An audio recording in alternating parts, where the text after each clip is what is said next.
சகல புகழும் இறைவன் ஒருவனுக்கே. சாந்தியும் சமாதானமும் உங்கள் அனைவருக்கும் உரித்தாக.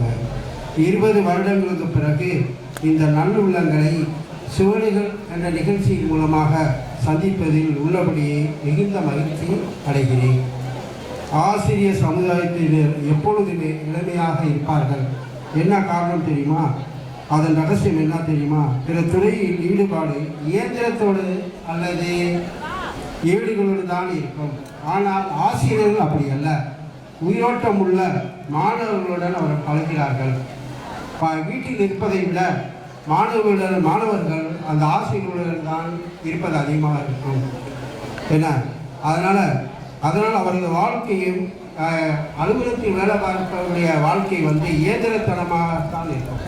ஆனால் ஆசிரியர்கள் அப்படி அல்ல, உயிரோட்டம் உள்ள இளமை, துள்ளல், குறும்புகள், குதூகலம் கொண்ட மாணவர்களிடம்தான் அவர்கள் ஈடுபாடு அமையும். ஆசிரியர் சிந்தனை, மூச்சு, செயல் எல்லாமே மாணவர்கள் பற்றி தான் அமையும். அதனால்தான் மாணவர்களும் இளமை, குதூகலம் அவ்வப்பொழுது ஆசிரியர்களை கற்றுக்கொள்ளும். உங்களை பார்க்கும்போது உங்களில் ஒருவனாக நான் இருக்கப்படாதா என்ற இயக்கம், பொறாமை என்னுள்ளே எழத்தான் செய்கிறது.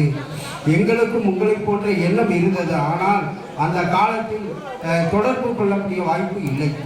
இப்பொழுது எல்லார் கையில் செல்போன் என்கிற கருவி இருக்கிறது.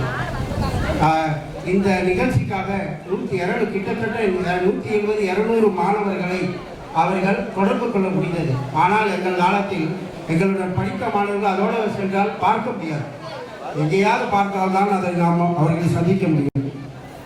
ஆனால் செயல்படத்தான் மனம் இல்லை, மனம் இருந்தால் மார்க்கம் உண்டு. பார்த்து வியந்து அதிசயித்து போகிறேன். எப்படி இவ்வளவு பரபரப்பான கடினமான அலுவலகம் இதற்கு ஒதுக்கி பல்வேறு தர்ம சிந்தனை நடவடிக்கைகளை மேற்கொள்ள முடிகிறது. எதிர்காலத்தில் இத்தகைய சிந்தனை சாதனைகள் தொடர வாழ்த்துகிறேன்.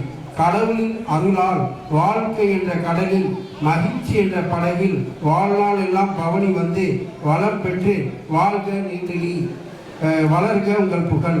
இவ்வயத்தில் என வாழ்த்தி பிரார்த்தனைகள் மற்றும் ஆசீர்வாதங்களை நிறைவு செய்கிறேன். நன்றி, பாராட்டுகள். இந்த நிகழ்ச்சி தொடருமாறு நான் இறைவனை வேண்டிக் கொள்கிறேன்.